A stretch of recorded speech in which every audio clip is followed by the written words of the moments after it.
तो राधे राधे दोस्तों, कैसा लग रहा है मेरा आज का लुक?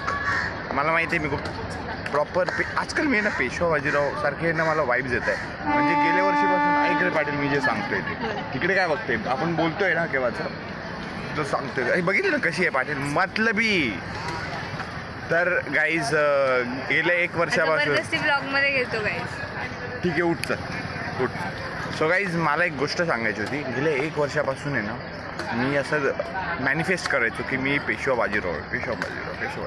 आणि माझ्या नंतर आता म्हणजे मुस्टॅचमध्ये पण चांगली एक ग्रोथ झाल्यानंतर आणि ती मी मेंटेन केल्यानंतर आता मला सगळेच तुम्ही जेव्हा बोलतात की अरे एकदम पेशवा बाजीराव दिसायला लागला, तसं कुठेतरी वाटतं की मी आहे ना तो कॅरेक्टर असा मॅनिफेस्ट एकदम सक्सेसफुली केलेला आहे. काय वाटतं पाटील?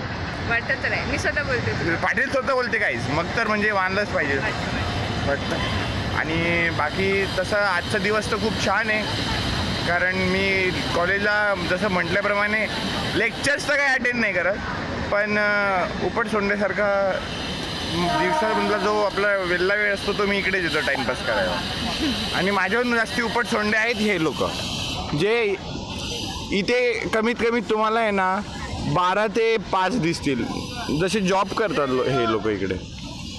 मला वाटेल काय बातोय ना. काल मग कसा होता पाटील तुझा एक्सपिरियन्स? सो गाईज तुम्ही हा व्लॉग नेमका लेट बघाल पण हा व्लॉग खरं बघण्यासारखा अजून राहील जर पाटील कालचा एक्सपिरियन्स सांगेल. आणि ती रील पण बघा गाईज. सांग कालचा एक्सपिरियन्स सांग कसा होता आपला दिवस? कालचा दिवस ॲक्च्युली असा 2 तर्फा कसा असतो तसा गेला. नॉट बॅड ॲक्च्युली आणि नॉट दॅट गुड ॲक्च्युली. पण असं म्हणता येईल की ना जो होता है वो अच्छे के लिए होता है असा एक्सपिरियन्स होता. हां, कारण झालं काय, कारण आमच्या दोघांची कॉन्शियसनेस लेवल एवढे हाय होते ना की आम्ही जशी भाग मारत. हां म्हणजे ग्रँड रोडला उतरायचं तर चर्चगेटच्या ट्रेनमध्ये चढलो आणि म्हणजे चर्चगेटच्या ट्रेनमध्ये चढलं पाहिजे, पण मरीन लाईन्सपर्यंत आम्हाला शुद्धीच नाही की उतरायची पण गरज असते. पण त्याच्यानंतर जेव्हा आम्ही मंदिरात एंटर केलं चौपाटीच्या इस्कॉन म्हणजे लेजिटी ना गाईस तिकडे ती जी वाईब असते ना की सरेंडर एकच शब्द होता माझ्या तोंडात आणि खूप चांगलं वाटलं. तिकडे मी ब्लॉग करायचं विसरून गेलो कारण मी तेव्हा कंटेंटचा एवढा विचार नव्हता करत आणि पाटीलने बराचसा कंटेंट शूट पण केला होता. आणि वरतून तिकडे अजून एक गोष्ट चांगली होती ती म्हणजे तिकडचं प्रसादम. बघा गाईज इंटलेक्च्युअल कॉन्टेंट बोलत असतानाच मला मध्ये डिस्टर्ब करतात. त्यांचा काय कॉक पडला असेल कुठेतरी, अडकला असेल कुठेतरी. कुठे अडकले? सो ओव्हरऑल गाईज 2 चांगल्या गोष्टी घडल्यात.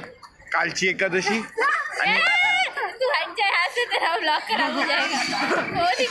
आणि माझ्यामध्ये दगड फेकून मारताय गाईज. सो गाईज गोष्टी खूप आहेत सांगण्यासाठी. आता पुरता लॉट्स ऑफ लव. राधे राधे. दगड फेकतायत गाईज.